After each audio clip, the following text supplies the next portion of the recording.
Hello, everyone, and welcome to the Doof Game Over stream, Doof Media's exploration of the joy of play. I'm Ruben Morehouse, And I'm Elliot Diebold. and we are here this month to cap off discussions about control. But before we do that, just as a reminder, I suppose, that the Discord is public. This is the Game Over stream, which is the stream we do at the very end of the month.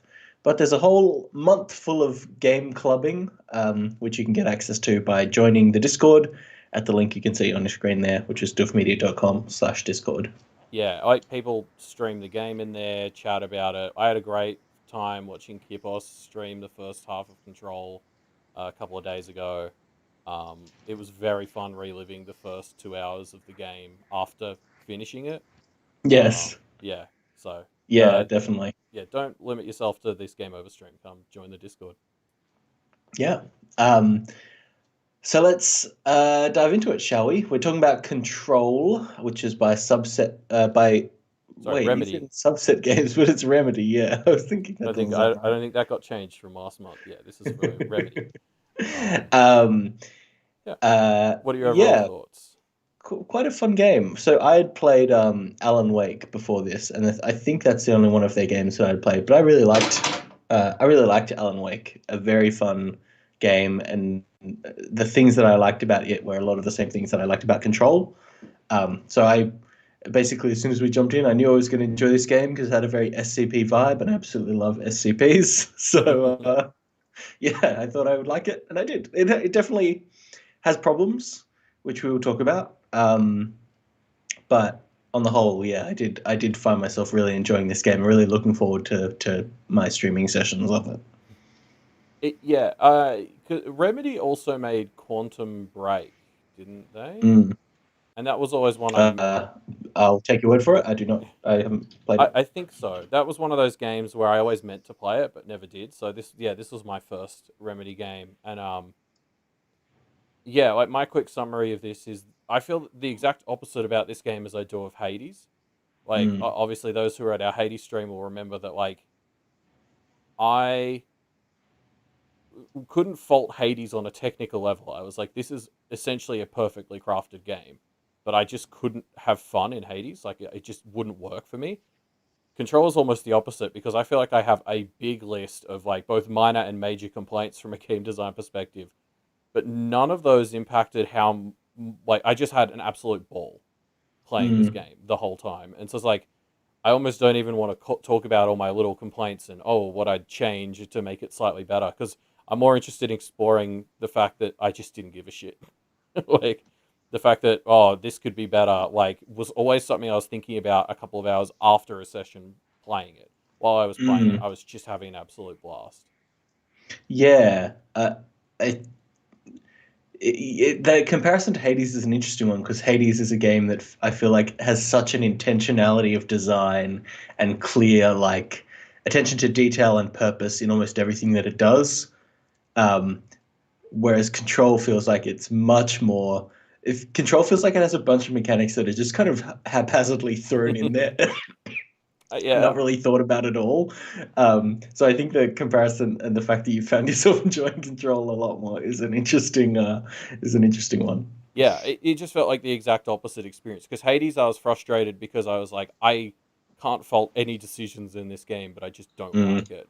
And in this yeah. one, it was just the opposite. I kept being like, "Fuck, this game's fun," even though I would change this and this and this and this. Um, so yeah, I like that's almost the thing I'm more interested in exploring personally in this stream. Yeah. Yeah. Should we dive into the core gameplay of it? Because, Yeah. obviously, as everyone knows, Control is a game about Jessie Faden, a woman who has the ability to magical things when you press the control key. And that's why it's called that. Oh And God, yeah. yeah. I hadn't thought about that would be what it's like on PC. No, that's the dash button, which I found myself, that's probably the power I used the least of all. So, Oh, if strong anything. disagree. Oh, I really? All live for right. Dash. Yeah. Oh, interesting. We'll get into this, I think. But yeah, like the core mechanical loop of this game is go to a new area, bunch of enemies are there, kill them, walk around pressing E or holding down E to collect all the pieces of paper scattered around the arena and then move on. But like the core combat loop of of you, using your telekinetic powers to blast the enemies a bit, ducking back behind cover or shooting them, and then kind of running out after it's recharged and blasting again is a very tightly polished loop and quite a fun one. And that's what leads to the game being fun is the fact that just like running around chucking, you know, Yeah. chunks of wall at these enemies is just fun. Yeah, I'm having to force myself to stop turning and just watching this gameplay of you doing a fight because it's just it's even addictive to watch. I think the thing that really sort of pushes it over the edge was something that took me a bit to notice. Like I actually didn't Mm, understand when the game told me. It's the fact that the enemies drop the health because yeah. that changes the way you interact with spacing. Before I knew that, Mm, this was just playing out like a really shitty cover shooter like Call of Duty, where when things were tough, I would just hide. mm, But the fact that this, game kind of encourages you, it's like, okay, well, I killed a bunch of enemies over there. I have to figure out how to get over there before dying. That's a huge mm. sort of step up in this way. And like, obviously, we saw Yeah, like, you do have to be mobile, which yeah, I like think adds to it. Doom sort of defined itself by that. And Mm, yeah, the chat's just caught up saying that as well. Yeah, like Doom really defined itself by this, and I think Controls borrowed it a little, like just a little subtle piece of it that really elevated it from being a shitty cover shooter into like something, yeah, that encouraged me to move more, which was really important because it was very easy to just sit in cover and wait for everything to recharge and never move. yeah, I, I think one of the things that the game tries to really hammer home early on is if you just hide behind cover, enemies are going to start throwing grenades at you. Mm, And almost always when I died, it was just because grenades killed me. Like the thing that has the highest chance of killing you in this game is if you're hiding behind a wall and somebody hits you with a grenade or a rocket. Like yeah. that's what will kill you. When you actually up the enemy's faces, that's what the game wants you to do, and it kind of encourages you to do that by not actually having it be as dangerous as just hiding is in a way. Yeah, although I will say I definitely had a number of moments where I died because I also charged in,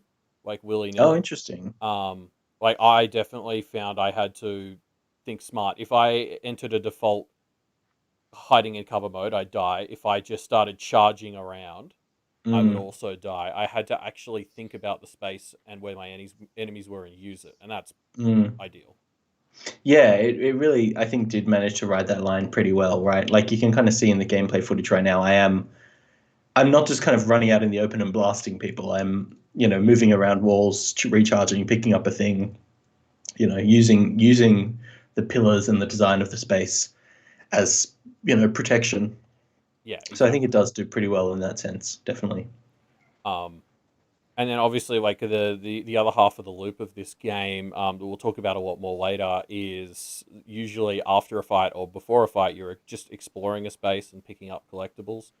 Yeah, And I thought there was a lots of pretty, collectibles. yeah, I thought there was a pretty good balance of that. There were only a handful of times where I felt like, fuck, it's been ages since I got into a real good fight. Mm, Or like, parts where I was like, oh my God, another thing to read. Like those were few and mm, far between. For the most part, I thought it was pretty good at being like, fight, fight, fight, do some other shit, fight, fight, fight. Like, yeah. mm.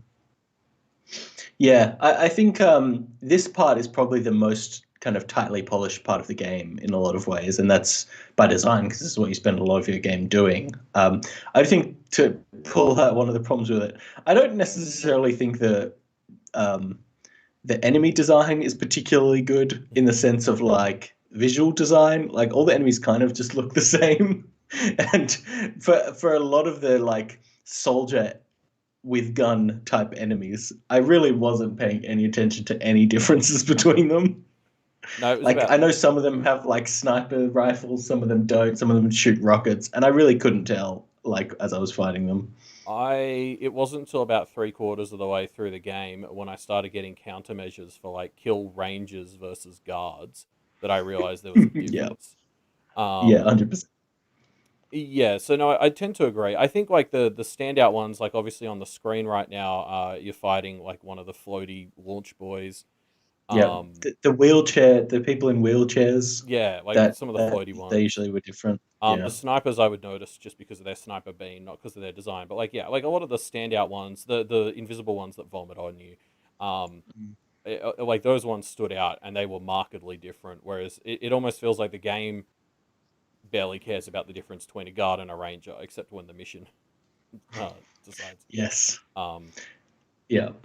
like that was sort of the one thing that really started to annoy me about those countermeasures. I think they were where it was just like suddenly I needed to care whether it was a guard or a ranger when I was using like my spin weapon. It was the ones that Mm. combined you need to kill them with this weapon and this particular type that I was just like, I don't know which one's the rangers.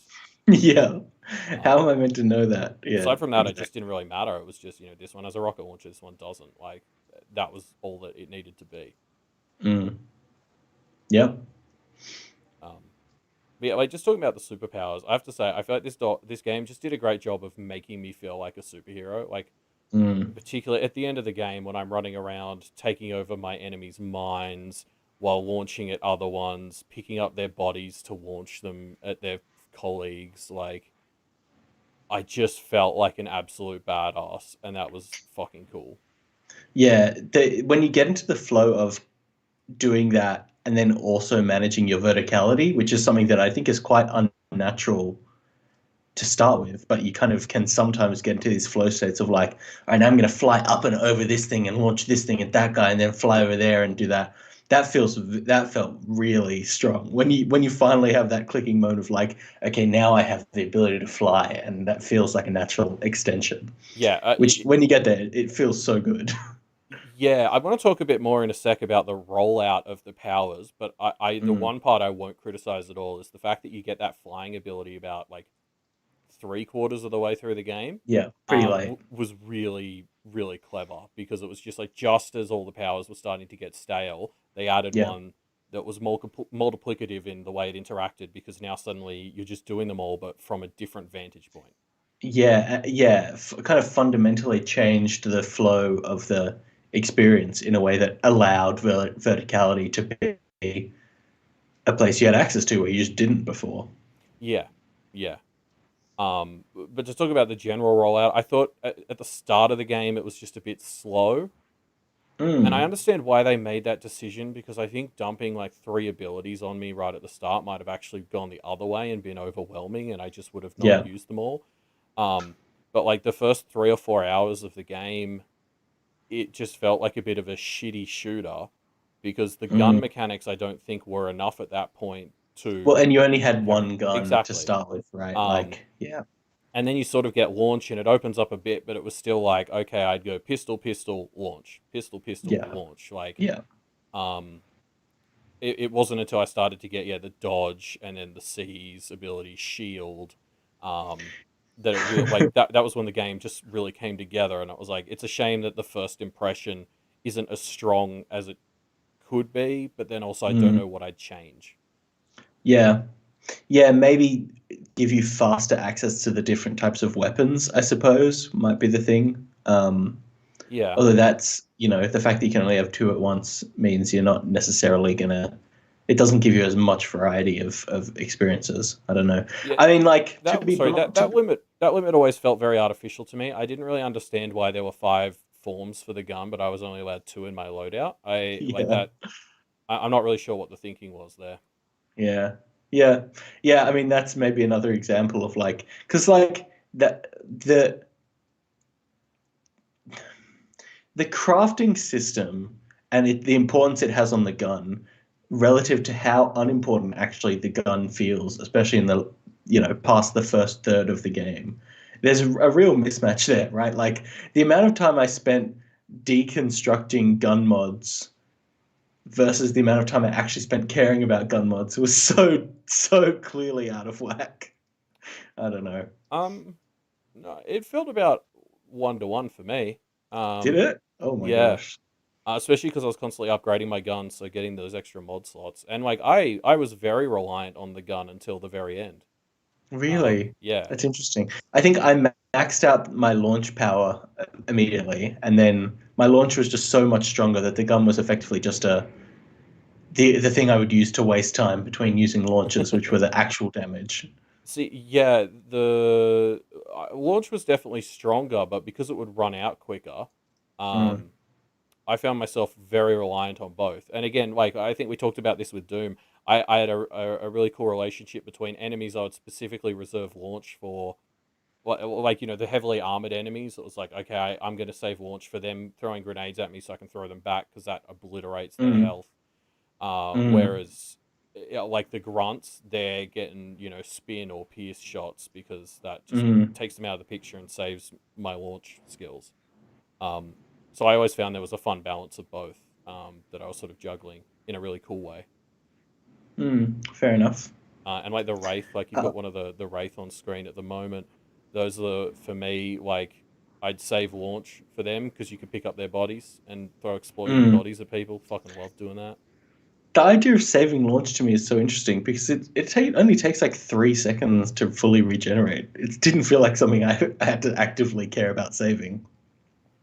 I suppose because I was doing other stuff like dodging and I don't know. I would constantly find Mm, myself having run out of um like energy, I think it's called, um, and mm, not wanting to just sit there for the 5 seconds that it takes to recharge. Like mm, and that was where the shooting came in. I think the kind of alternation I had between shoot, use powers was actually really fun.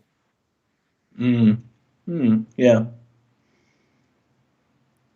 Chris F in the chat has said that they recall both of us in our streams apparently saying it looks like I'm missing one power, but I don't know what it would be before we got the flight.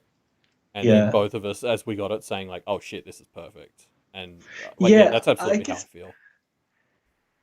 I think my experience playing a fair amount of games and also just like kind of being a game developer made me think, I guess, that flight wouldn't be something they would give just because it has the potential to break the design of the world so much, Mm. like, and did, but in a way that felt very satisfying, I suppose. Well, yeah, and Um, because it was so late, it was like, "Oh yeah, you can go backtrack and use this," and I did for some side missions, and it was great. mm, Um, but by the time they give it to you, you're in a new part of the levels where it's accounted for in the design, yeah, and that was a really good balance. Yeah, yeah, definitely.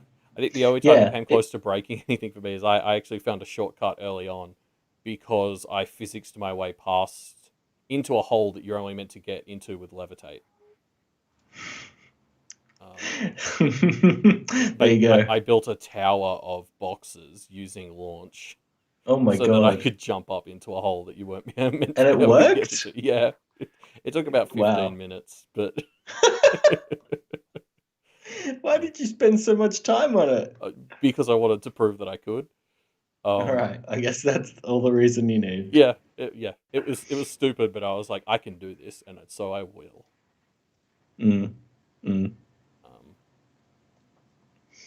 but yeah, no, sorry. So yeah, I guess to go back a bit, yeah, I actually found the balance between the gun and the powers really ideal for myself. mm. I found them both useful in different ways, and it caused me to yeah do exactly what I was asking for in Doom, like use certain powers for certain enemies in cool ways. Cool. Yeah. Um, it's something that this is that thing that I was talking about like 15 minutes ago, Ruben, that I'd forgotten. So I don't have a Mm, clip for it, but also it wouldn't really make good footage. The puzzles in this game, it is worth pointing out, this game periodically breaks out into a little puzzle segment. Um, yeah. I actually really enjoyed some of these. The one in the HRA lab when you have to like reboot the four computers was a Mm, really fun puzzle to put together. Um, yeah. it reminded me of some of the best segments of Uncharted are similar-ish puzzles, and I almost wish the game had a few more. Yeah, it didn't feel like it was its focus to me. I mean, yeah, it felt like another thing they just kind of put in, right? I mean, Yeah, you get like I, one I every really four liked, hours. yeah, I really liked some of them. I really liked going through the Ocean View Motel, which would always have a small Yeah, puzzle yep. for how you're meant to. And these aren't.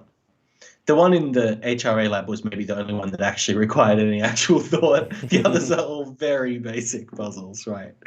Um, The Ocean but Motel ones were very hit and miss because some of them required literally all you had to do was go up and press like square for Press me. E. Yeah. Yeah, on the thing. Whereas like there was one that actually you had to be a bit tactical in which things you played with, and I was like, hey, this is the first one that's requiring an ounce of thought.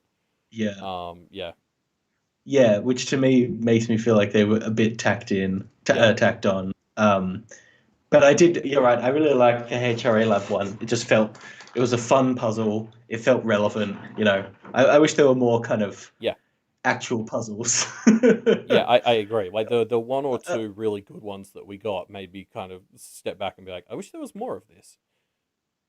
There were the ones. There was the ones where um, you had like that kind of hexagonal screen, and you had to Yeah, turn on and off the right that segments, was and that fun the always first felt very time. miss. Yeah, I don't know. That felt like a bit of a miss to me, in the sense of like it never really felt like I knew fully how to control the thing or how it worked. I was just kind of mashing buttons a bit until it looked right. I never really needed to think about it. I just kind of got through it. I don't know. Well, That's an example of a puzzle that was a bit of a miss in my mind.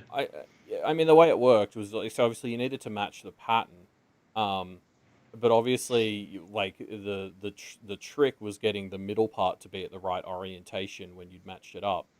But you could Yeah. just constantly press the same direction, and it would Yeah, end up in that's a what I different ended up spot. Yeah, doing. and so like I'd Yeah. get all the other things right, and then just push down until it was in the right orientation. Like there Yeah. wasn't really it wasn't like a Rubik's cube. Um, Yeah. yeah. So no, I agree. The somebody in the chat just reminded me. Did you do the luck puzzle? I don't remember. What was it? You go back. It's in the room with all the luck objects, like the four leaf clover. Oh yeah, yeah. That I one saw you was could interact with those, and I tried to do something, but I didn't really you had to get it. go It didn't seem back to do anything. later when you had security clearance to get into the room next to it. Oh, okay. Well, that would Um, explain it. it was that was actually thanks Chris F for reminding me that existed. That was some of the most fun I had in the game.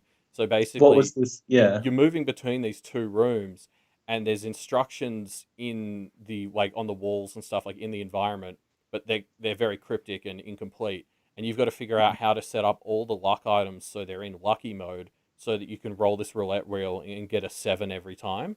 And then for doing that, you sort of you get like a cool outfit and stuff.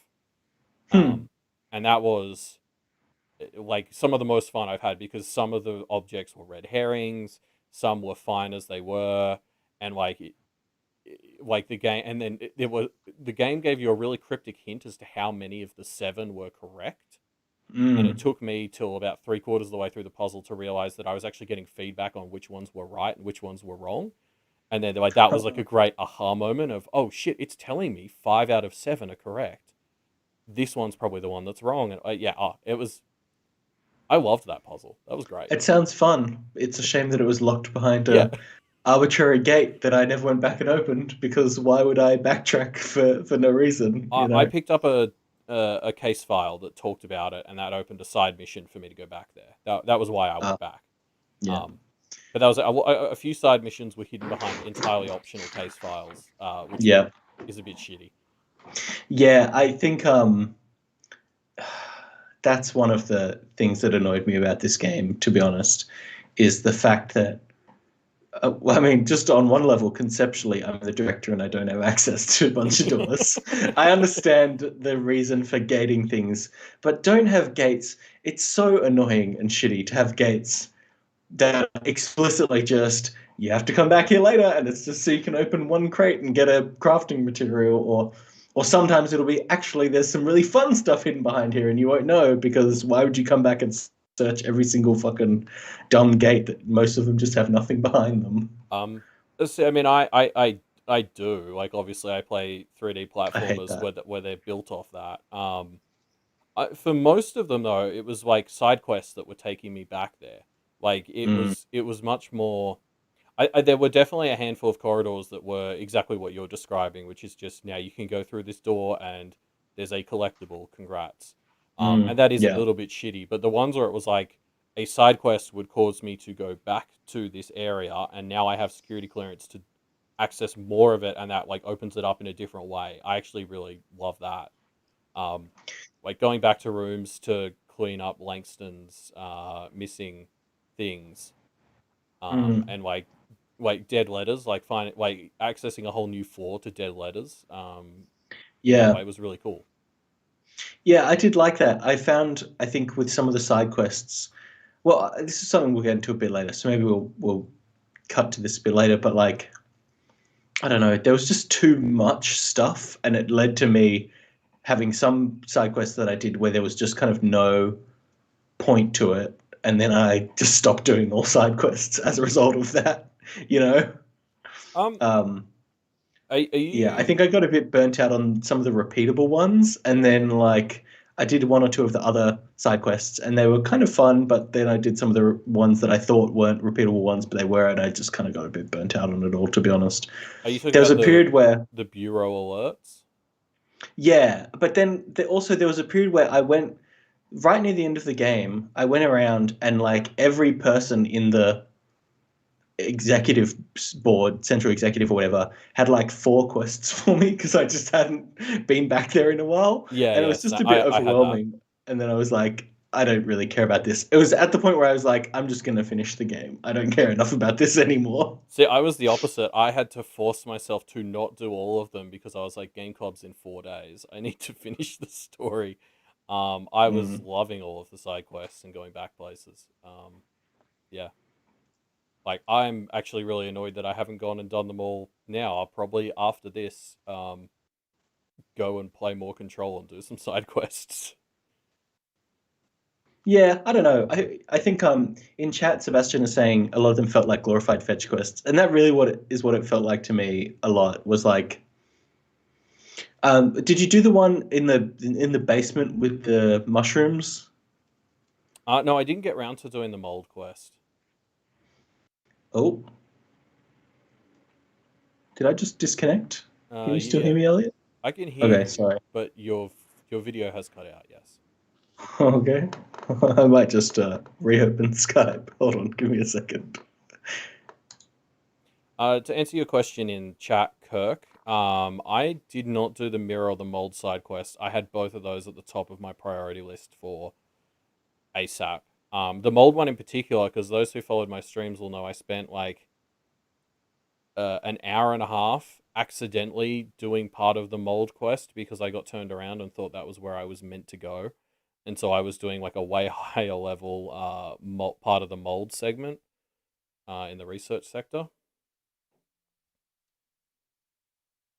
I think Skype's finally realizing that Ruben's gone. Um, yeah, the mirror one seemed great. All right, am I back? Yes, I believe so. Okay, cool. Oh no, my Skype has just crashed again. I can still hear you. That's very odd. Yeah. Okay. I'm gonna Something's stop going on. sharing screen. Something weird's going on with my display. I think. I don't know. Anyway, well, I might just be frozen for a little bit. Okay, sure. Um, um, looking at the stream, I'm frozen in such an awkward position as well. Okay. But so yeah, I did the basement fungus side quests, right? And that to me was like that quest was basically just walk over here and pick up this thing, walk over here and pick up this thing.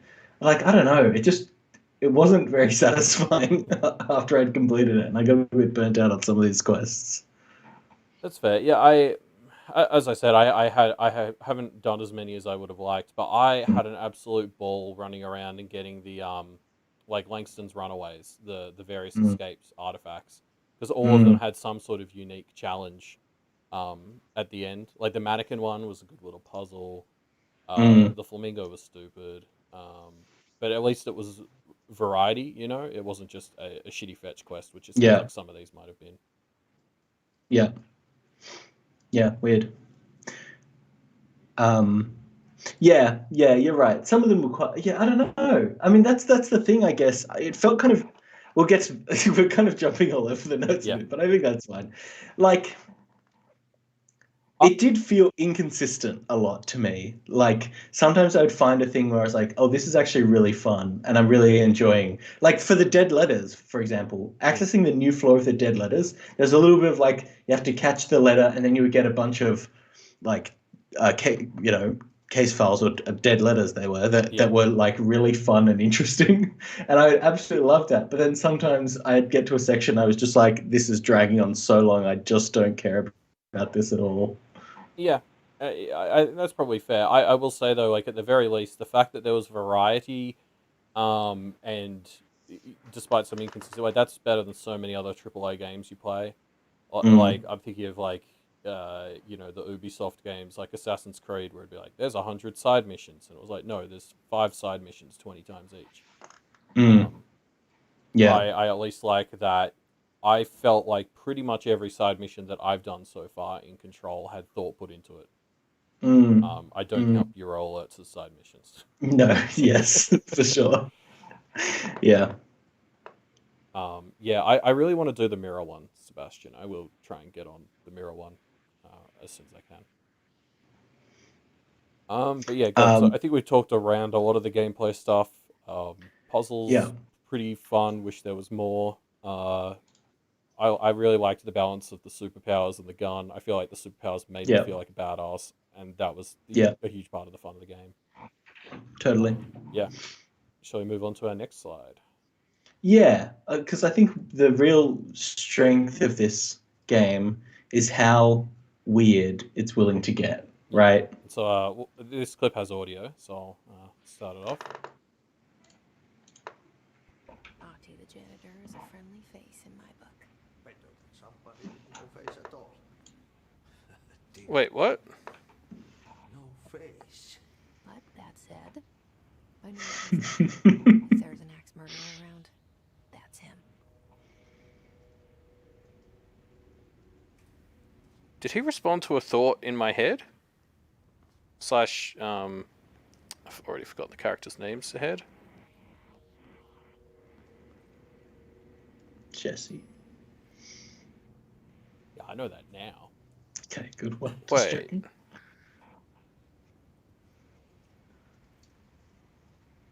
What? Is this a different entry? What? I'll mute the audio there, but yeah, this is in the first 10 minutes of the game, obviously, and Artie's just read my thoughts, and now I've realized the building's turned around.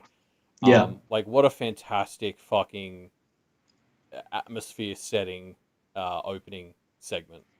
yeah, Um, yeah. It really is. It really is. I love the fact that Artie just reads your mind like twice in the game and never again. and Jesse doesn't even comment on it. Like that was Yeah, the thing. Like, it's yeah, insane. But yeah, no, like there's so much weirdness in this game. There's so much like, and I think that was the thing that made Remedy want to make this game is thinking, okay, what if we made a game that had kind of SCP vibes? Oh, we could do all kinds of cool things where like you walk around, but suddenly you're walking around on the roof, or like you're in a space that's non-Euclidean, and when you go through the door, suddenly something changes. Like it's awesome, and it's the kind of stuff where it really just leads to so many wonderful like set pieces in the game. yeah, There's this one area, I think it's near the prime candidate chambers or whatever they call it, where there's like a corridor that's clearly just kind of gotten like compressed and twisted yeah, and yeah. looks like that scene in Willy Wonka where as he goes down the hallway he's suddenly huge and you're just like, this is awesome. I wish there was so much more of it. Like that's the stuff that I loved so much in this game. Yeah, no, I agree. Like, to go back to that original sort of point I made about like why I was having a blast in this game despite having like a bunch of problems with how it was implemented. It was the vibe and the atmosphere because it wasn't just a very Yeah. good and fun atmosphere like this SCP sort of vibe. It was also just really well executed. Um, and yeah, so moments like that, like honestly, my only complaint in this department is I almost wish they'd used it more.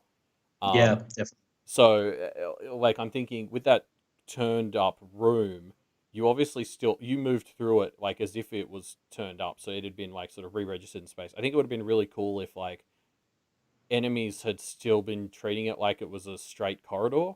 Um, Mm, like the big thing that jumped out to me, like obviously the ashtray maze is a huge standout segment in the game. Yes. The Yes. ashtray maze 100%. fucking rules. But there's one segment where as space is getting warped around you, you're walking around on the roof in upside down Yeah. rooms, and I Yeah. was like, put enemies on like the floor slash the roof, like so I have to do a shootout, but gravity is the inverse for me as it is for all of my enemies. Like, Mm. um, it felt like they did all these really cool things like this, but they didn't integrate them into the gameplay in a way that I think would have made them even fucking cooler.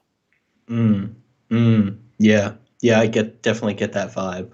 Um, yeah, there was a lot of really fun, mind bendy stuff in this game, and I think that's just wonderful, you know? Yeah. I just wish like if there'd been an actual genuine non-Euclidean maze, that would have been really cool. It'd Mm. have to be small, obviously, because it breaks your brain too much. But yeah, it was just a little disappointing for me that we get stuff like, yeah, these non-Euclidean space moments, but never in a way that I had to use it. Mm. It was always just part of the story. I wish they could have Yeah. elevated some of these wacky things to being gameplay moments. Mm. Yeah. Yeah, definitely. Um, like I'm thinking, I started playing a game called Antichamber based on a recommendation from a colleague a few months ago, and it's Mm. like the whole premise of that game is fucking with physics and space to solve puzzles, and I Is this mess the one where you can like make things bigger and smaller based on your field of view of them and stuff? that's Is that the game? superliminal. It's Oh, similar, okay. similar. Sorry. Yeah, Yeah. like the two I think are like if you go to one of them on Steam, the other one will be like the first recommended other game. Um, Yeah. but yeah, like I guess I just wanted some antechamber slash superliminal esque puzzles that used the wackiness of space physics in the game. Mm. Because yeah, they're just so cool, and I was like, oh, imagine if we got to use them as well. Mm. Mm. Yeah. Yeah. Definitely. Yeah.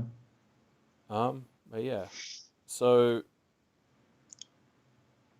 I'll play this next clip for you Yeah. with audio. Yes, good. Okay. Let's just quickly check on our missions and all that jazz. We've got the spin and the pierced. Good. We've got level 5 clearance level, okay. Killing rangers and his troopers in research using spin mode. Are we in research? No, we're in maintenance right now. Okay, why get rid of those then? Got to go to the mail room. Don't know if I can be bothered to do that. Let's just keep doing this quest. Collectibles, blah, blah, blah. All right. So get rid of those. The thing I wanted to bring across with this clip. Juggling a lot there, aren't you? Yeah. I mean, that's the whole point to me, right? Like, almost all of my streams started with about 5 minutes of me checking my chore list. This game has too much stuff in it. Is the root problem, I think. Like, I feel like there's this desire, and I guess I'm contrasting this to Alan Wake in my head, which was a lot less like this, because Remedy, I think, was a smaller studio at the time, or a lesser known studio at the time. This game feels like it's doing a lot to fit into a AAA mold and have a AAA playtime and have a AAA cost. And because of that, they've packed it to the brim with like, oh, well, it's a AAA game, so it has to have a crafting system or whatever. And it's just like a bunch of stuff that it really doesn't need. And I think harms the experience of the game a bit because it's just so, I don't know, so tacked on, I guess. Yeah, I mean the standout in this category for me would have to be the bureau alerts because the game Yeah. comes up and it's like, hey, you have 20 minutes to do this thing, and you go and do it, and like it was nothing. Like you'd get an ability point or some experience or whatever, but like I I did my first one after ages because I actually kept not doing them, and then I failed my first two, and then I finally did one. And I was like, oh, there's no point to doing these. I did the first one that I got because I was like, oh, cool, like there's something going on over this place. I got to go check it out. And I've got time. And I went and I killed like, 6 hiss or something. And then I finished it and I got like, I don't know, like a shitty gun mod or something. Yeah. And I was like, oh wait, this wasn't anything. Yeah. And then I was walking out, and about 5 minutes later, I got another one, and then I never did them again from that point on. Like the idea of a timed mission where, oh my god, something's like the hiss have broken into an area and you really need to go and deal with it. Like shit, that's awesome. But the fact that they're repeatable missions and have no actual purpose sapped your love for them so quickly. Yeah, like I agree that they feel like a really cool way on paper to make the building of the oldest house feel alive, because it's like, Yeah, oh shit, I need to go make sure they don't retake this part of executive. yeah, Um, but yeah, there needed to be better incentive for doing them. Maybe a like incentive for not failing them. Like if you did yeah. lose a Like if there's a space, consequence, yeah. what happened? Yeah, Um, on the other side as well, I think yeah, they were just too frequent. I think like if I could get like control of this game, I would like turn the frequency down to about like 20% of what it currently is. yeah, Like 100%. if they showed up every 2 hours, they'd still feel a bit special. Yeah, Um, but yeah, like in general, just yeah, after doing them, I was like, why would I want to do these? yeah. Um, Exactly right. I think the crafting system is another example of this. Of like, I just don't care about it. Like I kind of liked that you had to upgrade your weapons a bit. I think that was kind of cool.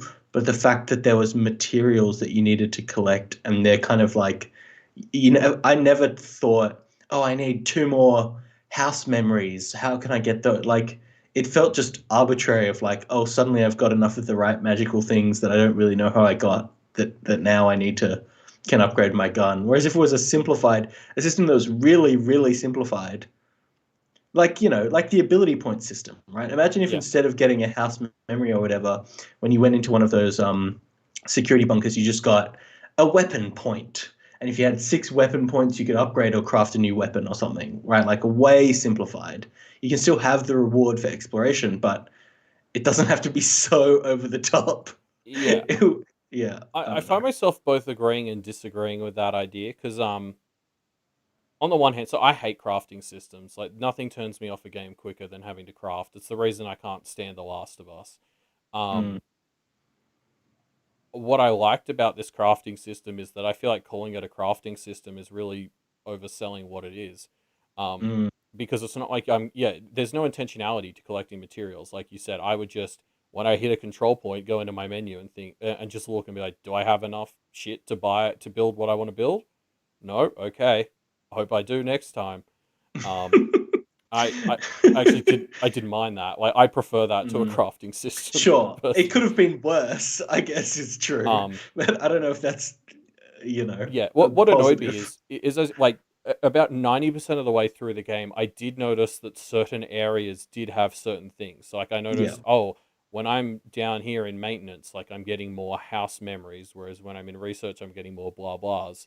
yeah, But like yeah. way too late for me to act on that information in any way, shape, or form. Oh, I'm glad that wasn't more of a thing. Like, Yeah, because I clicked on one accidentally and it said like, "Oh, you got this from, research sector or something," and I was like, "Oh, so they're gated by." Like, if I wanted more of these, I could go to the research center and get them. I'm glad I never. I just gave up on upgrading my weapons because my weapons were so weak in comparison to my well, I my mean, fling anyway that I bother. yeah, because you weren't upgrading them. Like, Yeah, nah, it wasn't worth it. It um, wasn't worth it to me. I no, it's, I almost always had the resources I need to upgrade my weapons. I think there was maybe one or two times where it felt like I had to wait more than 10 minutes to upgrade one of them. Mm. Um, because I never engaged with the side of the crafting that was for mods. Like I opened that page once and was like, I don't want this. Yeah, And I totally. only use them on the weapons. And I felt like, yeah, I was, you know, in a way that felt like it was choreographed. I would see, like, I'd go in there and see, oh, soon I will be able to upgrade charge to level 2. And then, 2 or 3 Mm. control points later, I would have the resources. It never felt like it was. It felt like honestly, it felt scripted and paced to me the way it worked for me, and I actually I loved this part of the system. I thought it worked great because I didn't have to think about it, and it just sort of naturally happened most of the time. But then why is it there? You know what I Oh, mean? Like, yeah, no, it's like dressing because I think like to your suggestion of just having weapon points, I would have actually like. There's something just kind of uncreative about ability points versus weapon points. Like I don't like Mm, games that have fucking 5 different currencies of points.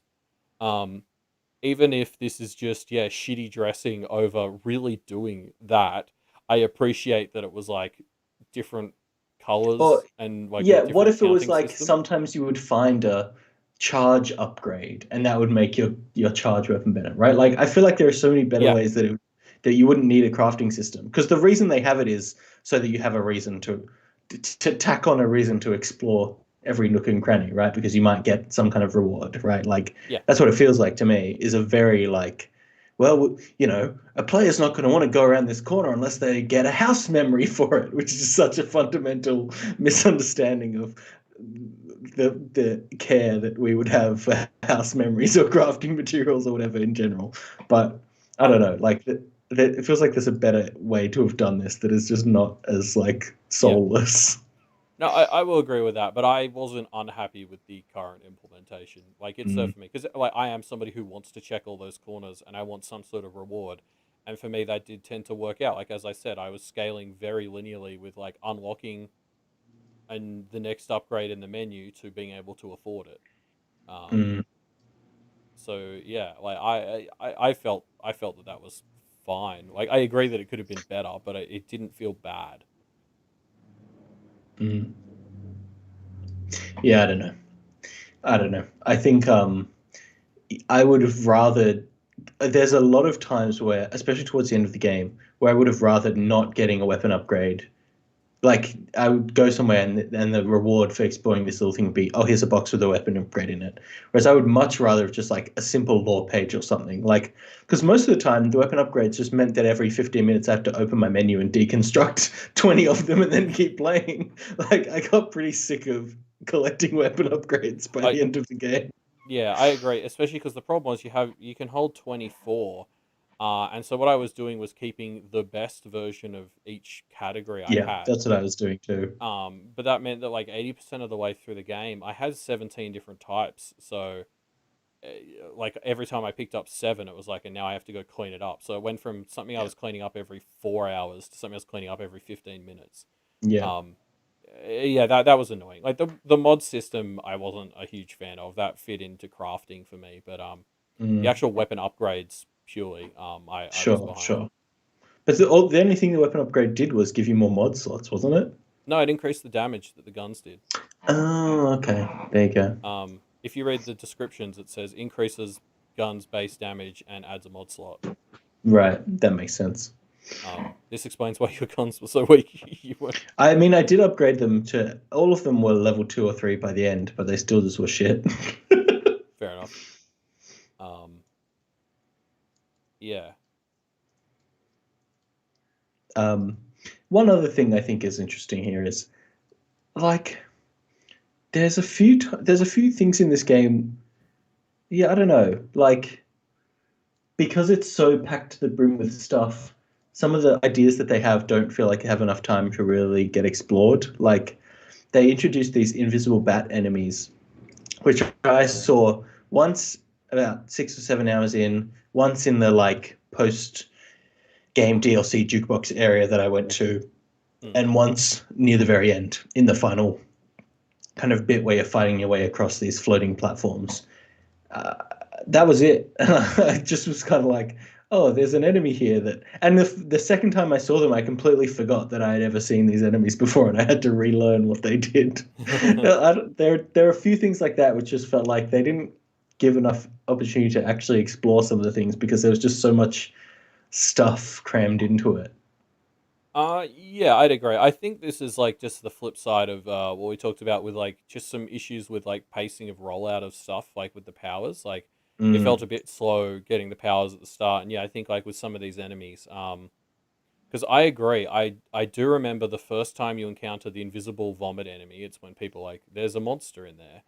yeah. Um, and I killed it, and then yeah, it was probably 2 hours until I ran into another one. That said, after I ran into that second one, I started seeing them very regularly. Um, like Mm. fucking the one in the Tomasi fight killed me like 4 times. I fucking hated that thing. Killed me more than Tomasi did. Tomasi wasn't the boss in that boss. It was the fucking vomit. I don't even remember the Tomasi fight It was a side having mission. one. Um, Oh, okay, maybe that's why. Emily would give it to you.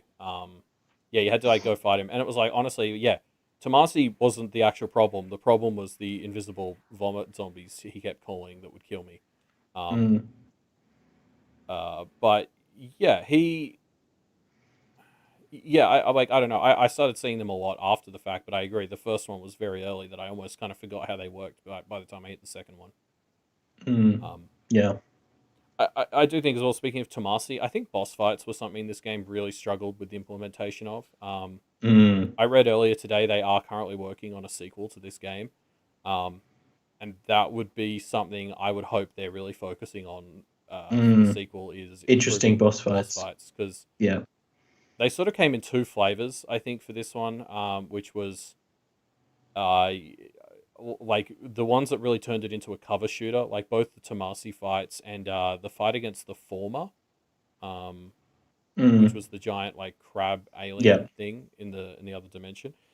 Yeah. Those were very much just like I would hide behind cover until they'd finish shooting at me, run out, shoot them a bunch, then get back in cover. Um, Yeah.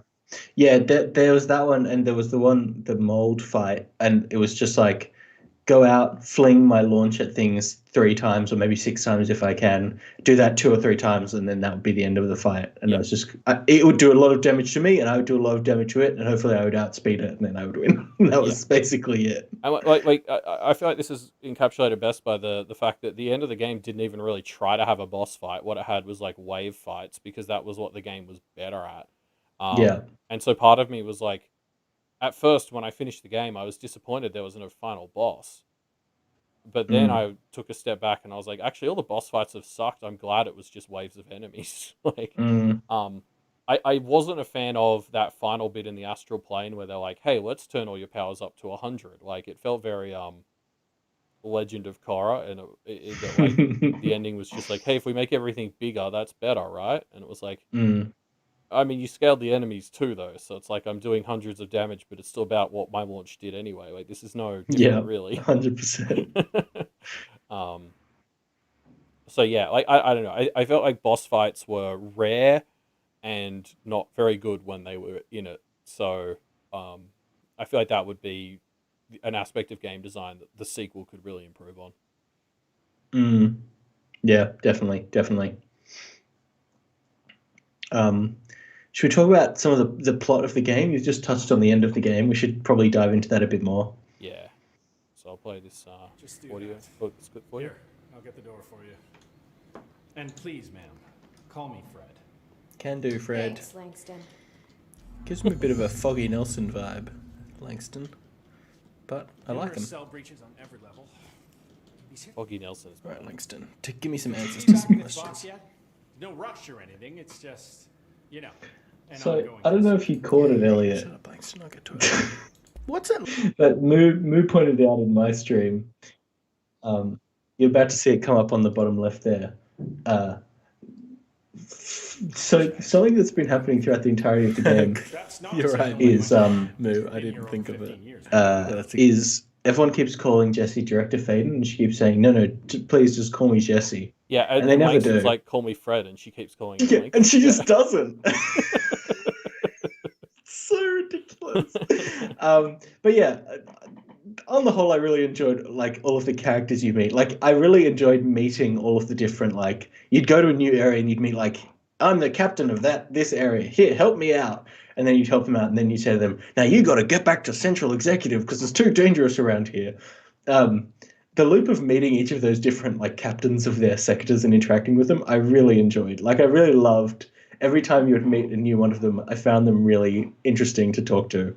Yeah, well, and I really liked this whole vibe of Trench had his inner circle, and it was like the head of every department was part of Trench's inner circle, Yeah. and most of them were dead or missing. And you're kind of going through and meeting a lot of their number twos, and they're gelling Yeah. with Jesse, and you're like, oh shit, I'm building Yeah, the I'm new building my generation. inner circle out of Trench's like, Yeah. B team. And I really enjoyed that vibe. Like, yeah, it starts with Emily Pope, and then obviously you meet like Arish and maintenance, Yeah. and like it keeps going on, and like then you do meet I've forgotten the name of the head of the Is it Rangers. Marshall? Yeah, Marshall. Yes. Um, and like she kind of is seeming like she will get to keep her position at like the top, but like yeah, just this whole vibe of like yeah, creating the new A team out of the scraps of what's left of this Yes, place after it fell 100%. apart was just so captivating. And yeah, like Langston, like each character was really enjoyable in their own way. Like Langston was just kind of um like openly shitty about his job. Mm. Um like just treated it like a job. Like he kept comparing it to like the healthcare he'd get at the post office, and it was like, Yeah. you take care of magical objects. What the fuck are you talking about going to the post office for? Yeah, the kind of mundane office, you know, the as in the office Yeah. style like mundanity. I found really fun. Yeah. Whereas like I'd contrast like Langston as a character to like Arish, kind of just kept making really awkward jokes that like Jesse just would stare at him about. Like each of them really had character, and I enjoyed the shit Yeah, out of it. yeah, 100%. I think we're probably going to start getting into one of the other problems of Control, which is it feels like there's a kind of shallowness to a fair number of the things in this story. But I really loved at least the initial meetings with each of these characters. Um, Artie as a standout character who I Yeah. found so captivating. Yeah, great stuff. Yeah, the way I'd characterize my issue with them all is because yeah, I agree. Like I would meet these characters, fall in love with them, and like that initial meeting was always great. And I feel like the problem that Control had, and we can talk about this in other contexts too, because I don't think it's just limited to the plot and the characters, is Mhm. it never felt like we moved past that introduction. Yeah, Like if you look at yeah, if yeah, I would have more interactions with the characters, but they never really felt like they were moving anything forward. Um, yeah. To be honest, probably the first 75% of Control, maybe even more, maybe 80 or 85%, Still feels feels like the like the start. introduction to a. Exactly. And then all of a sudden, it's like boom, boom, boom. Oh, Okay, it's now it's over. over. Yeah. And it really, Yeah. I don't know, it has an inherent unsatisfyingness to it, doesn't it? Yeah. Like, not in a way that means you don't enjoy it, but in a way that you just kind of yearn for what it could be. Yeah. Like, yeah, it was a feeling I don't think I'd felt this strongly since watching Lost as a teenager, where like I Mhm. finished Control and I was like, this has just left me wanting more. Like this did not satisfy me as a conclusion. This has just left me sitting here going, where's the rest of it? Yeah. And like Emily Pope is like the easiest example of this to point to for me. Like where I kept having interactions with Emily Pope, but I can't say that my relationship or Jesse's relationship with her changed after the first 60 seconds of them being together. Like Mm. like this is something where I think Jesse and Emily's relationship could have uh, like changed, and they could have got, it didn't feel like they were getting closer or further apart. It just felt like she was an NPC I'd talk to get updates on missions. um and this was Yeah. really endemic with all the characters, is like I'd meet them and spend more time with them, but nothing moved forward. It just like new stuff would happen. Yeah, you'd get a deep kind of actual interaction with them as a character when you first met them, and then from then on, there would basically just be a sometimes an exclamation mark that you could go to get Yeah. a quest, right? So Sebastian in the chat has brought up an excellent point, which is like probably the only character that really sort of had an arc was Darling. Mm, Which is ironic because you don't actually meet him. Like his arc yeah, takes place in the past. Um, I'd actually say Trench is maybe the other one. I think you sort of yeah, learn more about Trench, and your impression of him grows as you learn he was the sort of the first hiss and all that. But like again, mm. the fact that the only other two characters who really sort of have an arc are the two who are already dead to kick things off. It kind of makes the point for us. Yeah. But even that felt a bit unsatisfying in ways. Like there's a lot of talk about like Darling getting Trench getting increasingly paranoid that his inner circle is about to move against him and stuff. And that kind of slightly pays off when you find out that he was the entry point for the hiss, but it never really feels like there was a good, strong narrative resolution to a lot of the threads that are kind of introduced, you know? Yeah, yeah, 100%. Um, Also, okay, I got to call this out because so frequently Jesse would be interacting with a character and the character would say something, and Jesse would stop and think, "Oh yeah, that means this thing," kind of, scratching her chin, or theoretically, right? And it was so stupid. Like, was it just me? No, It it was felt a like, little condescending at times.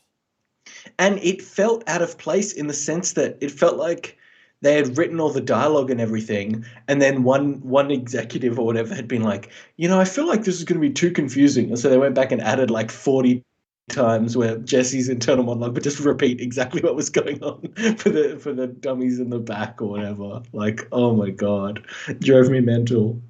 Yeah, it was like a little bit more understandable because she has lived with an entity in her head her whole life. So like the fact that she is Mm, somebody who like uh does a JD from Scrubs and like replays bits of conversations in her head kind of adds up.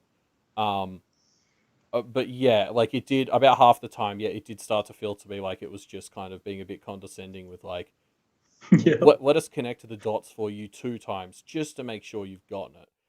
Especially because like in a game that's like built yeah, around mystery and all that, like you like you it wasn't connecting the parts that really needed connecting. Like so much of the lore of this game are little threads that you have to connect yourself in the background. Like the whole yeah, Northmore is powering yeah. the The base.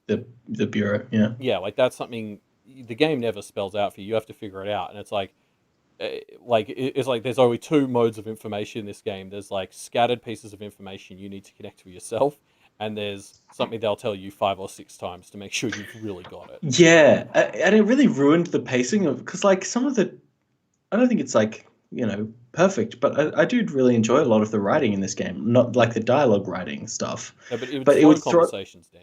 yeah, it would completely ruin the pacing, because something would happen of like, Emily Pope would say something, and then Jesse's internal monologue would be like, now I think I have to ask about Dylan. And then Jesse would say the actual line, which is, okay, I've helped you now. What about Dylan or something? Yeah. And I'm just like, why was that previous line there? It just ruined like any of the actual emotional impact of what Jesse was about to say.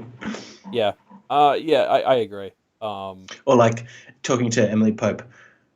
Oh, she said something. I wonder if I can trust her. And then she says, "Can I trust you, Emily?" or something. I'm just like, come on. yeah, the ones that worked, like when it did this and it was cool, was when you get the little Polaris flashes. Like when Jesse would Yes. think something and then Polaris would give feedback and then she'd act on it. And I wish they'd just stuck to Yeah. those ones because Yeah. that was really cool. 100%. Like having Emily, like if it was, Emily says something, Jesse thinks, shit, can I trust her? And then there's a Polaris thing and then she's like, can I trust you? There's like a little bit more, it implies Mm, more is going on.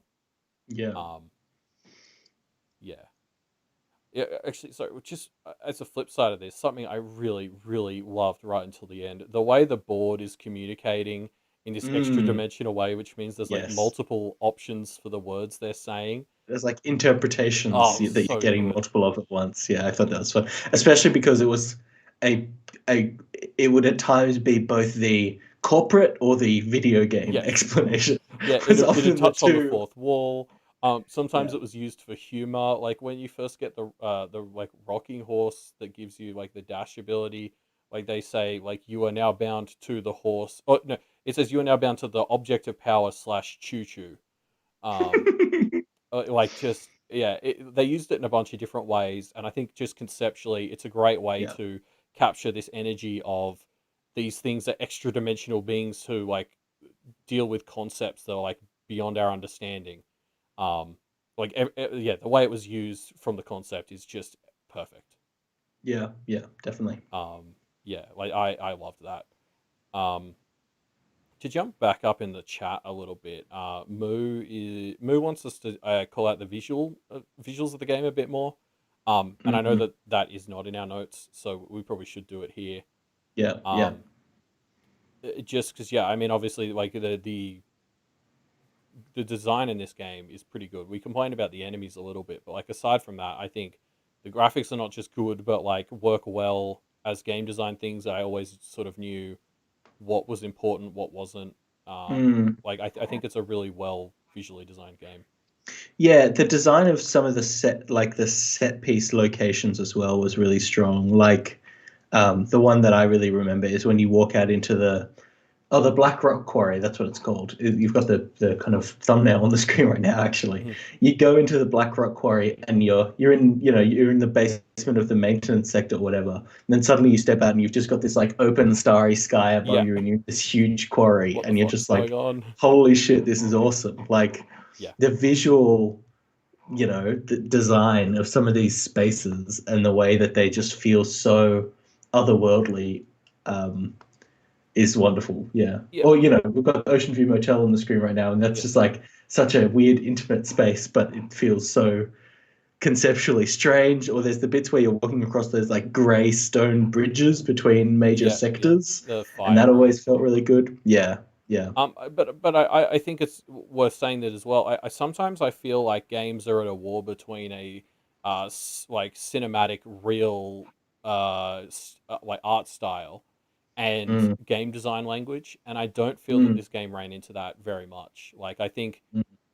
they managed to go for quite a photographic art style for the most part, but like include enough of the crazy bullshit like the Hiss and Polaris to still build a really interesting game design language. Like Polaris would point out where control points were, and that works Yeah. in the art style. It works in real life. Like it works in the game. It was perfect. Like, Yeah, it's a funny idea to have your objective marker be an actual character, yeah, basically. And I thought that it kind of really added a lot. yeah. You have this alien Conceptually. consciousness in your head, and it points out where the objectives are. Like, yeah, that makes sense. Like, it's a great Yeah, explanation for it.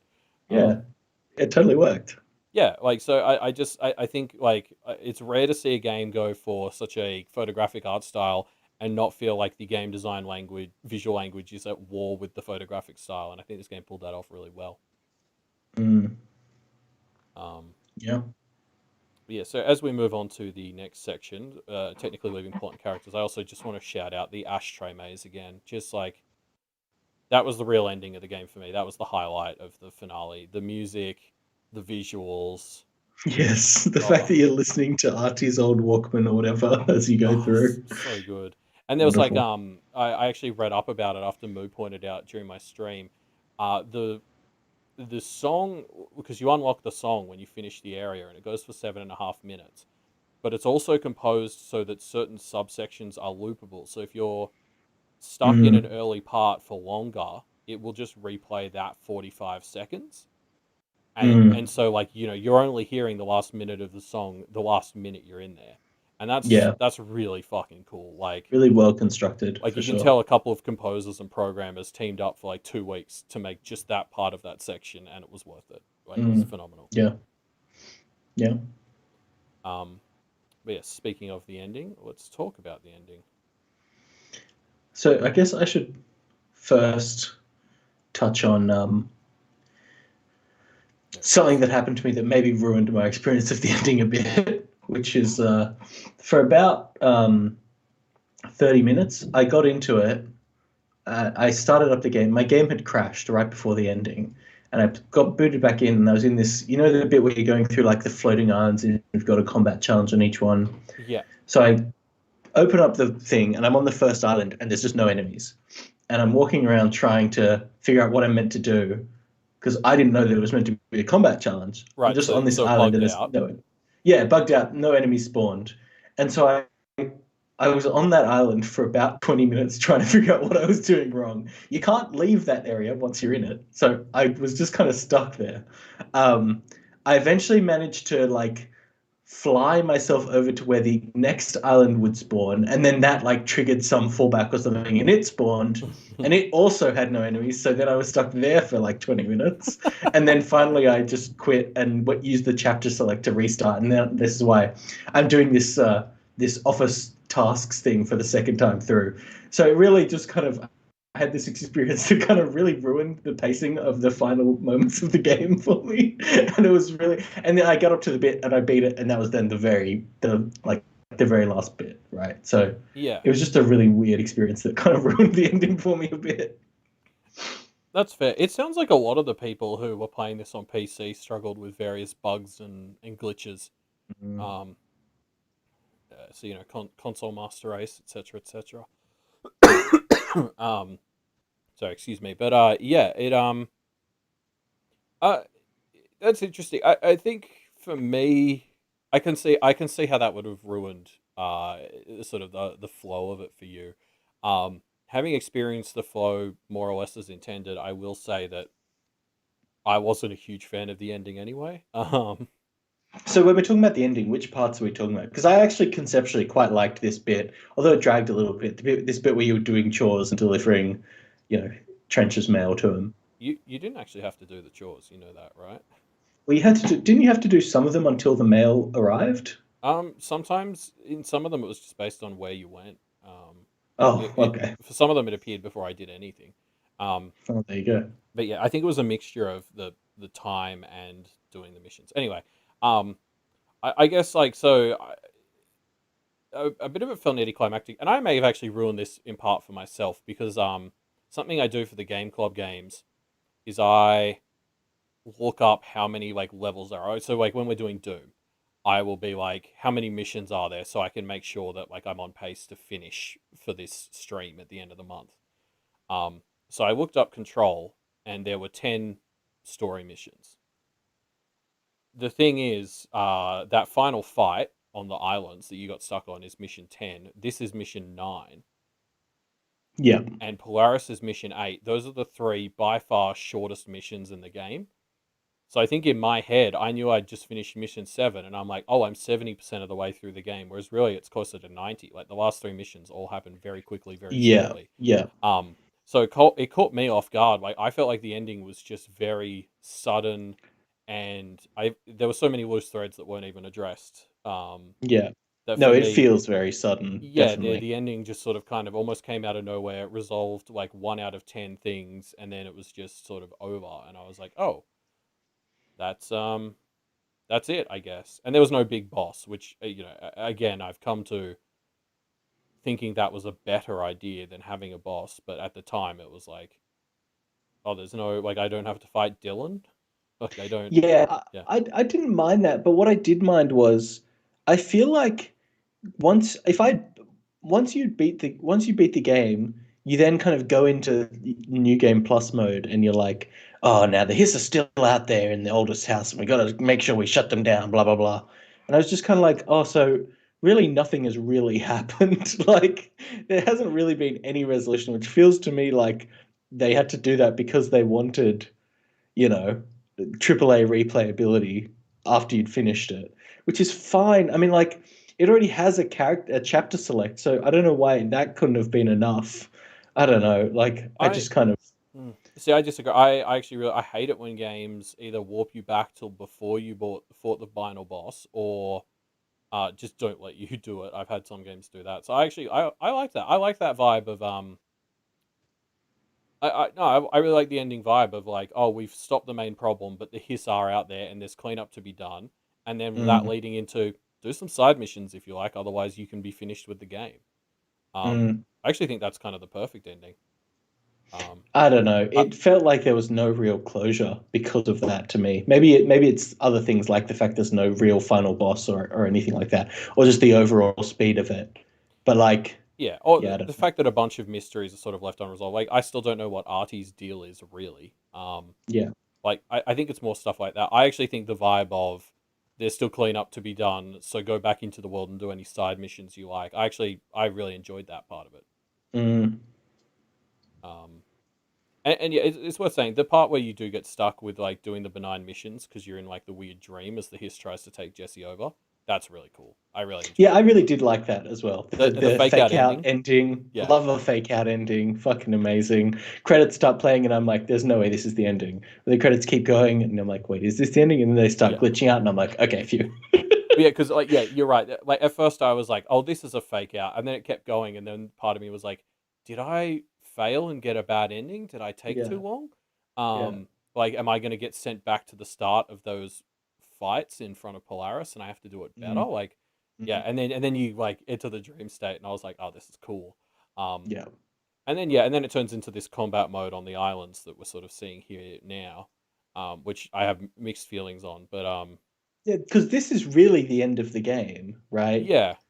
Which and it just is a very I don't know, average fight. unsatisfying conclusion. Yeah. Yeah, it's not a very special fight. Like it's meant to be special, I guess, because they say they souped up all your abilities and blah blah blah. But the abilities I still use were already kind of souped up, and the enemies Yeah. were appropriately souped up so that it was still the same level of challenge. Like it just, Yeah. yeah, just found myself being like, fine, I guess. Yeah, no, yeah, I, sorry, just backtracking. I know, but like I really liked that vibe of go out into the world. It's still messy if you Mm, need to. That felt mm, better to me than like Ratchet and Clank, which I've been playing recently. They just teleport you back to when you before you beat the boss, and Zelda does that too. And that always yeah. feels cheap to me because then it's like the game's kind of saying you haven't beaten the final boss. Mm. I don't know. Yeah, maybe. I don't know. I just didn't really feel like it just felt like a bit, I don't know, unresolved, I guess. Yeah, I think that's other parts of the unresolvedness of it Yeah, that's fair. coming That's a in. fair thought. Um, yeah. Uh, I guess moving on to the next thing, let's just talk about I guess the collectibles, or more specifically the case files. Yes. I'll put the audio. Oh, okay, that's a big ass swan they're putting in front of me. What files do I have on the swan? This is one of my favorite parts. Obviously, I see the swan in real life, so I immediately go to check up what I know about it. Swan, swan, swan, swan. Shame I don't know my alphabet, so I didn't remember swan would be at the bottom. But yeah, so obviously now what I'm reading up on the swan, and this kind of leads me into my main point here, which is just I wish there'd been more tangible implementations on this. Info. I can mute it from there, but like it was so cool picking up things about the swan and the rubber duck as I'm going through the game, and then encountering them in the game. And I almost wish there'd been times where I could have used that info, Yeah. like my knowledge of the swan from the item I'd picked up. I wish that had helped me do something with the swan. Yeah, I felt a bit like this as well. Like, so I think you and I both love SCPs, Elliot, and I've read a lot of SCPs, Oh, right? I have not read any SCPs, but I've Oh, heard of them really? and they sound great. Yeah, You we should. talked about this when we listened to the Magnus archives. They do Right. sound like my vibe. I've just never read any of them.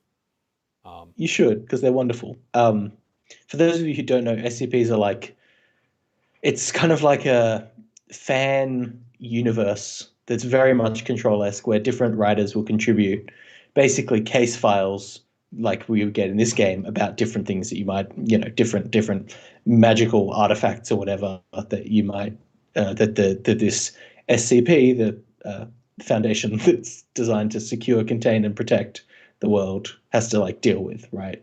So Yeah. case files of like experimenting with these things, very similar to the case files in this game, with one key difference to me, which is each of the SCPs, while short, is a short story to some extent.